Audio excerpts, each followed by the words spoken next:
Hello दोस्तों, welcome to let's current study. दोस्तों आज मैं आपके लिए करेंट अफेयर की सीरीज लेके आई हूँ जो कि वीकली होगी। और दोस्तों ये सीरीज आपके किसी भी कॉम्पिटिटिव एग्जाम के लिए काफ़ी महत्वपूर्ण भूमिका निभाएंगे। तो आइए दोस्तों बातें ज़्यादा ना करते हुए अपनी सीरीज स्टार्ट करते हैं। दोस्तों हमारा पहला क्वेश्चन है, हाल ही में going online as a leaders कार्यक्रम की शुरुआत केंद्रीय जनजातीय कार्य मंत्री अर्जुन मुंडा द्वारा की गई है। ये निम्नलिखित में से किसके साथ शुरू की गई एक संयुक्त पहल है? तो हम दोस्तों हमारा ऑप्शन है A Twitter India, B Facebook India, C Google, D इनमें से कोई नहीं। तो दोस्तों हमारा आंसर होगा B Facebook India. Going online as a leader कार्यक्रम की शुरुआत केंद्रीय जनजातीय कार्य मंत्री अर्जुन मुंडा द्वारा की गई है। ये फेसबुक इंडिया के साथ शुरू की गई एक संयुक्त पहल है। आइए दोस्तों अपना अगला क्वेश्चन देखते हैं। हाल ही में गुजरात सरकार द्वारा आत्मनिर्भर गुजरात सहाय योजना का शुभारंभ किया गया है। इस योजना के अंतर्गत कितने लाख रुपए तक का गारंटी रहित ऋण प्रदान किया जाएगा? हमारा ऑप्शन है दोस्तों 1 लाख रुपए, बी 2 लाख रुपए, सी 3 लाख रुपए, डी 4 लाख रुपए। तो दोस्तों हमारा आंसर होगा ए 1 लाख रुपए। गुजरात सरकार द्वारा आत्मनिर्भर गुजरात सहाय योजना का शुभारंभ किया गया है। इस योजना के अंतर्गत 1 लाख रुपए तक का वारंटी रहित ऋण योजना प्रदान किया जाएगा। इस योजना का उद्देश्य ब्याज सब्सिडी ऋण स्थगन है। आइए दोस्तों अपने अगले क्वेश्चन की तरफ चलते हैं। हाल ही में देवेश राय का निधन हो गया। वे किस भाषा के लेखक थे? हमारा ऑप्शन है ए कन्नड़, बी बंगाली, सी तमिल, डी इनमें से कोई नहीं। तो दोस्तों हमारा आंसर होगा बी बंगाली। देवेश राय जिनका हाल ही में निधन हुआ है, वे प्रसिद्ध बंगाली लेखक थे। इनके द्वारा रचित एक उपन्यास तिस्ता पारित वृत्तांत के लिए उन्हें सन 2019 में साहित्य अकादमी पुरस्कार से सम्मानित किया गया था। आइए दोस्तों अपने अगले क्वेश्चन की तरफ चलते हैं। हाल ही में किस देश के प्रसिद्ध साहित्यकार और प्रोफेसर अन्नीसुज्मान का निधन हो गया? हमारा ऑप्शन है दोस्तों ए अफगानिस्तान, बी पाकिस्तान, सी बांग्लादेश, डी इनमें से कोई नहीं। तो दोस्तों हमारा आंसर होगा बांग्लादेश। बांग्लादेश के प्रसिद्ध साहित्यकार और प्रोफेसर अन्नीसुज्मान का निधन हो गया। उन्हें 1985 में एक कुशी पदक से सम्मानित किया गया था और 2014 में भारत सरकार द्वारा उन्हें पद्म विभूषण पुरस्कार से सम्मानित किया गया था। दोस्तों हमारा अगला क्वेश्चन है, हाल ही में अंतर्राष्ट्रीय प्रकाश दिवस इंटरनेशनल लाइट डे कब मनाया गया है? हमारा ऑप्शन है ए 15 मई, बी 16 मई, सी 17 मई, डी 18 मई। तो दोस्तों हमारा आंसर होगा बी 16 मई। अंतर्राष्ट्रीय प्रकाश दिवस इंटरनेशनल लाइट डे 16 मई को मनाया गया है। वर्ष 1960 में भौतिक शास्त्री और इंजीनियरिंग थियोडोर मेमन द्वारा लेजर के पहले सफल संचालन के उपलब्धि में प्रतिवर्ष 16 मई को यह दिवस मनाया जाता है। आइए अपने अगले क्वेश्चन की तरफ चलते हैं। हाल ही में किस देश के राष्ट्रपति ने भारत को वेंटिलेटर डोनेट करने की घोषणा की है? तो दोस्तों हमारा ऑप्शन है ए अमेरिका, बी चीन, सी ब्रिटेन, डी ऑस्ट्रेलिया। तो दोस्तों हमारा आंसर होगा बी ए अमेरिका। अमेरिका के राष्ट्रपति डोनाल्ड ट्रंप ने भारत को वेंटिलेटर डोनेट करने की घोषणा की है। इससे पहले ट्रंप के अनुरोध पर पिछले महीने भारत सरकार ने अमेरिका में कोविड-19 के मरीजों के इलाज के लिए हाइड्रोक्लोरोक्विन की 5 करोड़ गोलियां भेजी थी।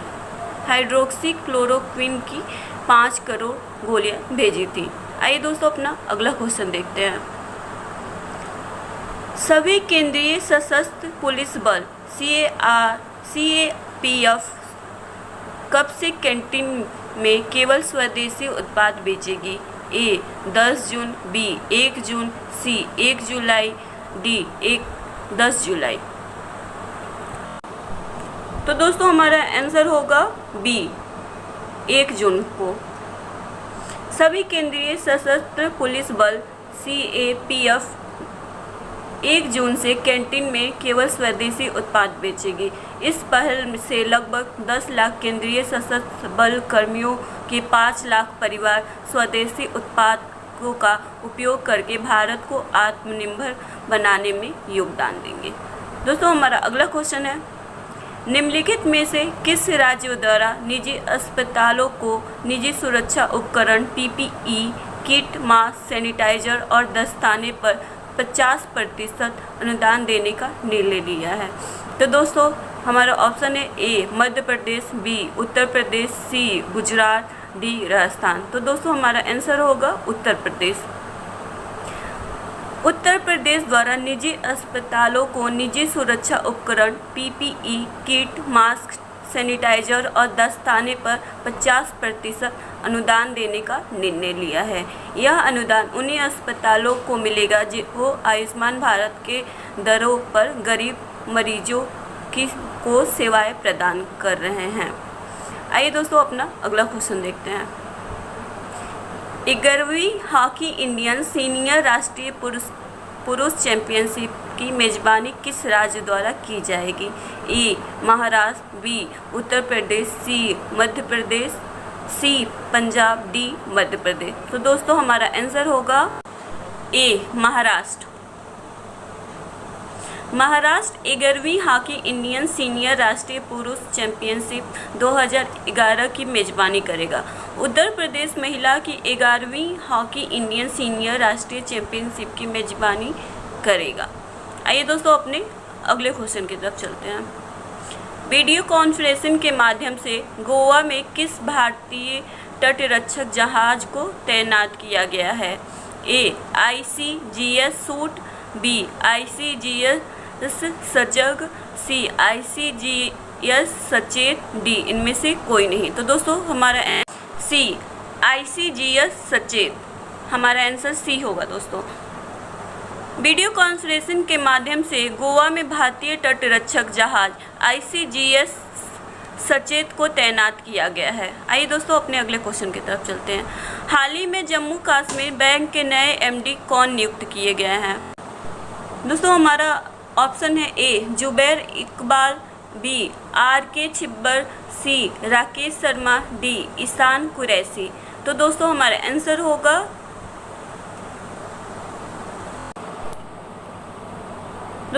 आंसर होगा जुबैर इकबाल। जुबैर इकबाल को जम्मू कश्मीर बैंक के नए MD नियुक्त किए गए हैं। आइए दोस्तों, अपना अगला क्वेश्चन देखते हैं।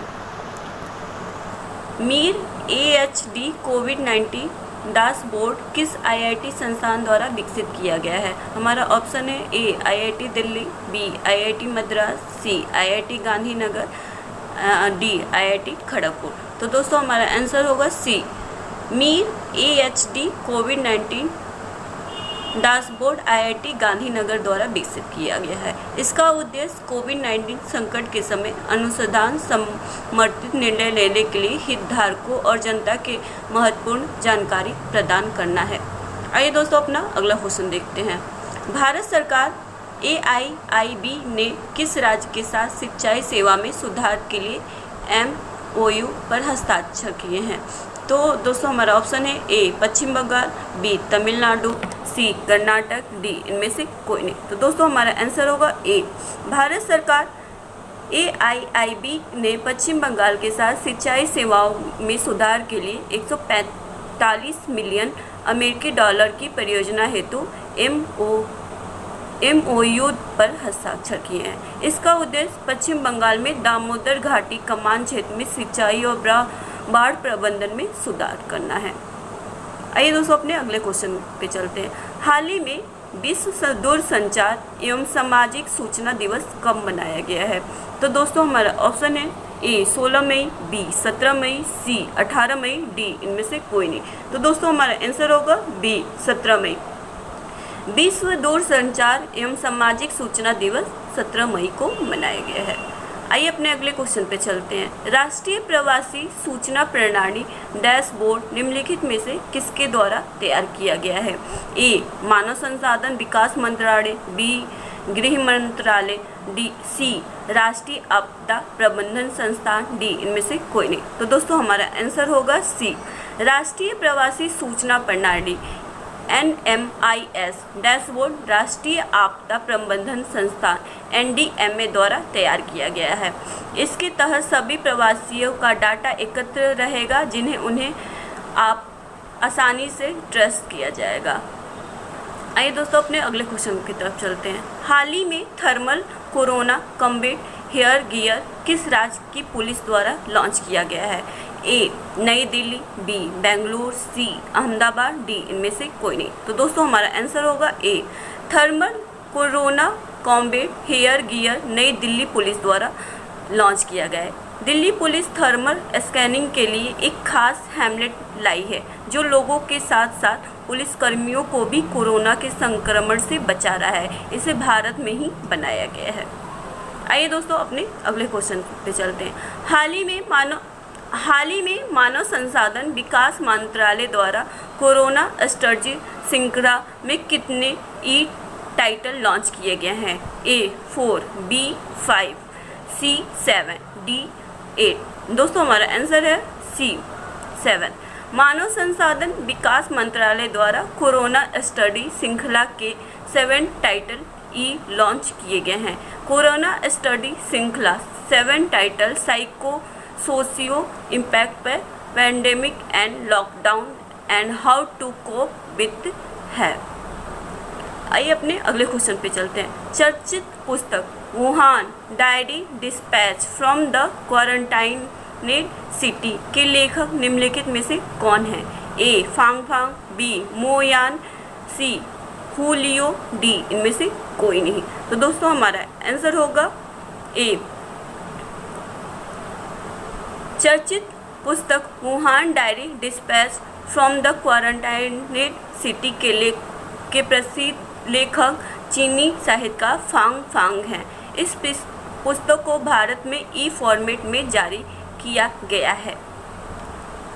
दोस्तों हमारा अगला क्वेश्चन है, हाल ही में अंतर्राष्ट्रीय संग्रहालय दिवस कब मनाया गया है? हमारा ऑप्शन है ए 16 मई, बी 17 मई, सी 18 मई, डी 19 मई।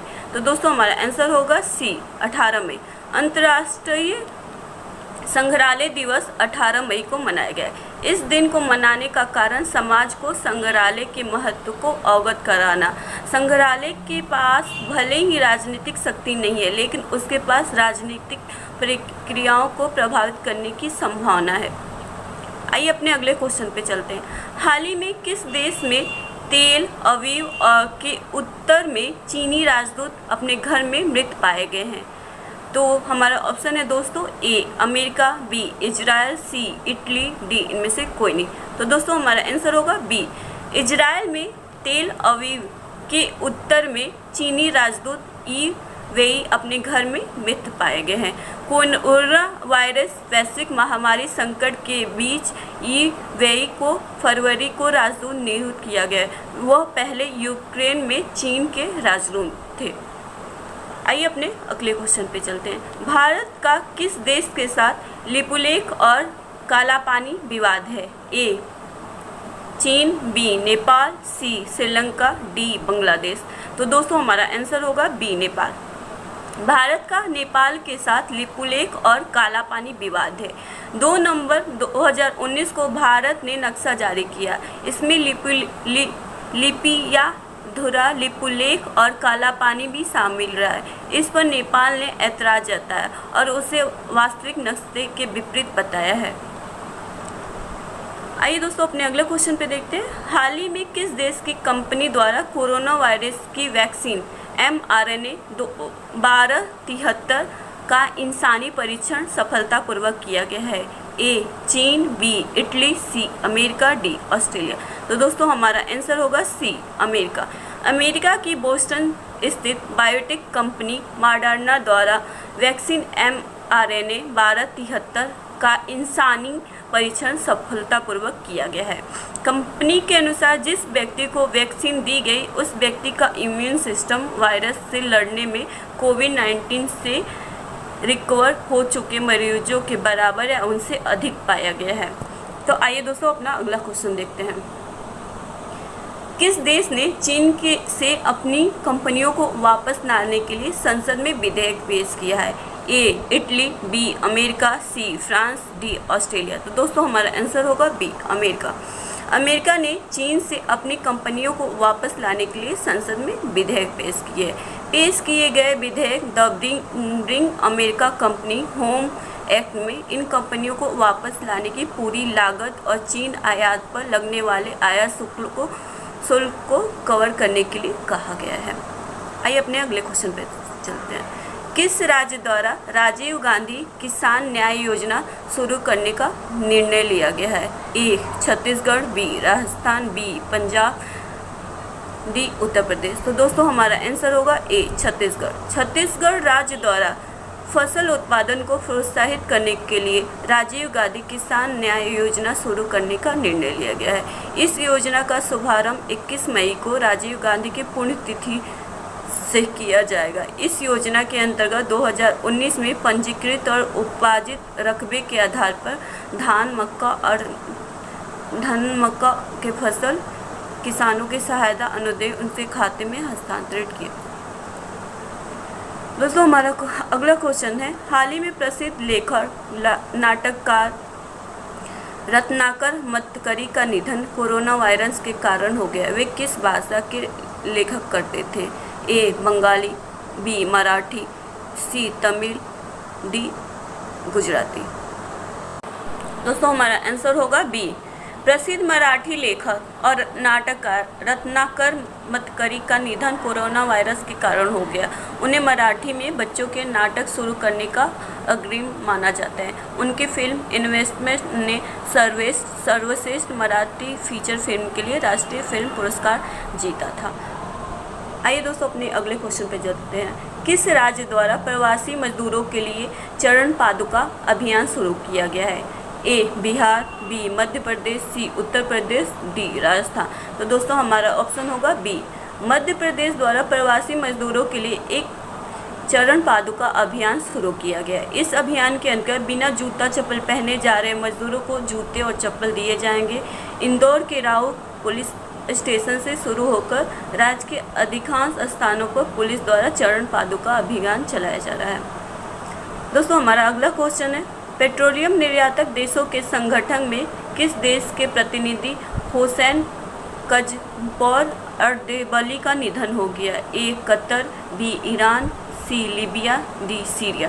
तो दोस्तों हमारा आंसर है बी पेट्रोलियम निर्यातक देशों के संगठक ओपेक में ईरान के प्रतिनिधि हुसैन कजबौर अर्देबली का निधन हो गया।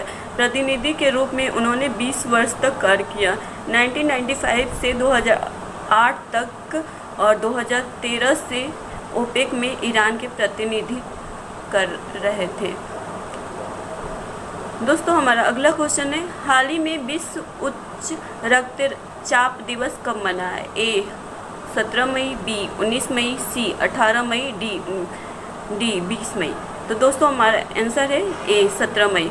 17 मई को विश्व रक्तचाप दिवस मनाया गया है। इसे मनाने का उद्देश्य उच्च रक्तचाप के बारे में जागरूकता बढ़ाना है और पहली बार वर्ष 2015 में इस दिवस को मनाया गया है। दोस्तों हमारा अगला क्वेश्चन है, निम्नलिखित में से किसके द्वारा 26 शहरों में सुरक्षित आपूर्ति श्रृंखला के माध्यम से आवश्यक वस्तुओं को होम डिलीवरी के लिए रिटेल स्टोर चैन विशाल मेगा मार्ट के साथ साझेदारी की है? ए हमारा ऑप्शन है दोस्तों ए अमेजन, बी मिंत्रा, सी फ्लिपकार्ट, डी जोमेटो। तो दोस्तों हमारा आंसर होगा सी फ्लिपकार्ट। फ्लिपकार्ट द्वारा 26 शहरों में सुरक्षित आपूर्ति श्रृंखला के माध्यम से आवश्यक वस्तुओं को होम डिलीवरी के लिए रिटेल स्टोर चैन विशाल मेगा मार्ट के साथ साझेदारी की है। इसमें फ्लिपकार्ट पर एक विशाल मेगा मार्ट एसोसिएशन स्टोर बनाया गया है जिसमें उपभोक्ता 365 से अधिक विशाल मेगा मार्ट स्टोर से अधिक उत्पादों को ऑर्डर कर सकते हैं। दोस्तों हमारा अगला क्वेश्चन है, छात्रों की ऑनलाइन शिक्षा के लिए पीएम ई शिक्षा विद्या कार्यक्रम के तहत कितने DTH चैनल शुरू किए जाएंगे? तो हमारा ऑप्शन है ए 12, बी 10, सी 8, डी 16। तो दोस्तों हमारा आंसर होगा ए 12। छात्रों की ऑनलाइन शिक्षा के लिए पीएम ई शिक्षा विद्या कार्यक्रम के तहत 12 DTH चैनल शुरू किए जाएंगे। इसमें प्रत्येक कक्षा के लिए कक्षा 1 से 12 तक का एक चैनल होगा। पीएम ई विद्या के माध्यम से एक राष्ट्र एक डिजिटल प्लेटफॉर्म आरंभ किया जाएगा। तो दोस्तों ये रहा हमारा आज का सीरीज। आपको कैसा लगा? अगर दोस्तों आपको हमारा ये सीरीज अच्छा लगा हो तो प्लीज़ हमारे चैनल को सब्सक्राइब कर ले, लाइक करें और कमेंट करना ना भूलें। थैंक यू दोस्तों।